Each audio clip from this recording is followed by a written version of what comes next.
High friends, Zoho third round ப்ரிப்ரேஷனுக்காக டெடிகேட்டடாக ஒரு கோர்ஸ் கிரியேட் பண்ணியிருக்கேன். இதில் கரண்ட்டாக 20 சோஹோ தேர்ட் ரவுண்ட் ப்ராப்ளம்ஸ்க்காக ஜாவா யூஸ் பண்ணி நான் வந்து கோட் பண்ணியிருக்கேன். இதில் நம்ம ஒரு ப்ராப்ளமாக டீட்டெயிலாக அனலைஸ் பண்ணுவோம். ப்ராப்ளம் ஸ்டேட்மெண்ட்லேருந்து கொஸ்டின்லேருந்து கோட் பண்ணுற வரைக்கும்.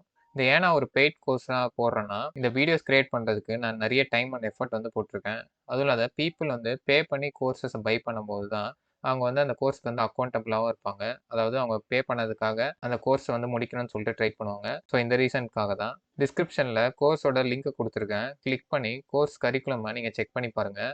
உங்களுக்கு கோர்ஸ் ஸ்ட்ரக்சர் கன்வின்சிங்காக இருந்தால் மட்டும் நீங்கள் பே பண்ணி என்ரோல் பண்ணிக்கலாம். ஸோ நம்ம கோட் ஃபைலை வந்து பார்த்தீங்கன்னா நான் கோர்ஸ்லேயே வந்து எல்லா வீடியோஸ்லேயும் வந்து அட்டாச் பண்ணியிருக்கேன். கோர்ஸில் என்ரோல் பண்ணிட்டீங்கன்னா ஃபைல் வந்து ஈஸியாக நீங்கள் ஆக்சஸ் பண்ண முடியும். இன்னும் நியூ ப்ராப்ளம்ஸ் வந்து நான் இந்த கோர்ஸில் வந்து போக போக ஆட் பண்ணிகிட்டே தான் போக போகிறேன். ஸோ இந்த வீடியோ வந்து நீங்கள் ஃபியூச்சரில் பார்த்துட்டு இருக்கீங்கன்னா நீங்கள் கரிக்குலமை செக் பண்ணி பார்க்கும்போது மோர் தென் 20 ப்ராப்ளம்ஸ் இருக்குது, அதிக சான்சஸ் இருக்குது. இன்கேஸ் சில ப்ராப்ளம்ஸ் வந்து நான் உங்களுக்கு கிரியேட் பண்ணணும்னு நீங்கள் நினச்சிங்கன்னா நீங்கள் வந்து கமெண்ட் செக்ஷன்ஸ்லேயாவது இல்லை என் மெயிலுக்கு வந்து நீங்கள் அந்த கொஸ்டினை வந்து ப்ரொவைட் பண்ணிங்கன்னா நான் வந்து அதை இந்த கோர்ஸில் ஆட் பண்ணுவேன் கண்டிப்பாக. ஸோ இந்த கோர்ஸ் பற்றி என்ன டவுட் இருந்தாலும் நீங்கள் வந்து கமெண்ட் செக்ஷனில் வந்து போடுங்க. ஸோ தேங்க்ஸ் ஃபார் வாட்சிங் த வீடியோ. கீப் வாட்சிங், கீப் சப்போர்ட்டிங்.